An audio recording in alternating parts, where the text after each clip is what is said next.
Салам достор. Бүгүнкү сабакта диспетчер задач деген эмне? Диспетчер задачтын жүктөөнүн жолдору, диспетчер задачтын вкладкалары жөнүндө сөз кылмакчыбыз. Алгач эле диспетчер задач эмне деген суроого токтолобуз. Диспетчер задач бул анча чоң эмес системалык программа. Анын жардамында компьютерде жүрүп жаткан процесстерди көрсөк болот жана башкарууга болот. Анын жардамында кайсы программалар иштеп жатканын, компьютердин тез иштөөсүн, тармакка туташканын жана ошондой эле башка маанилүү нерселерди көрсөк болот. Диспетчер задачты көбүнчө катып калган программалардын ишин токтотуу үчүн колдонушат. Кийинки биздин сөз кылчу темабыз диспетчер задачты кантип жүктөп алсак болот. Эң алгач классикалык жолду айтып өтсөк, Ctrl-Alt-Delete. Бул жерде запустить диспетчер задач дегенди тандайбыз. Өзүңүздөр байкагандай жүктөлдү. Ал эми кийинки биздин эң оңой жолубуз бул Ctrl-Shift-Escape. Ушул айкалышты бассак эле автоматтык түрдө диспетчер задач жүктөлөт.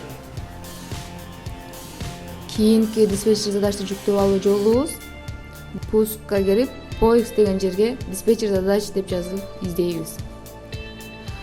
Акыркы жол болуп Win жана +R баскычын бир убакта басуу менен выполнить терезесин чакырып алып, пайда болгон терезеге Task Manager деп жазып чакырып алсак болот. Windows 7де диспетчер задачтын вкладкалары төмөнкүлөрдөн турат. Приложения, процессы, служба, быстродействие, сеть, пользователь деген бир нече вкладкалардан турат. Эң алгач эле приложение деген вкладкага токтосок, приложениеда иштеп жаткан программаларды көрсөк болот жана ошондой эле снять задачу баскычынын жардамында программанын ишин токтотсок болот. Ал эми переключить деп ошол тандап алган программабызга кирип алсак болот. Ал эми новая задачанын жардамында жаңы программаны ишке киргизсек болот. Биздин кийинки вкладкабыз бул процессы. Бул жерде баардык иштеп жаткан процесстерди чагылтып турат жана канча көлөмдө ээлегенин жана процессорго канча күч артып турганын көрсөк болот.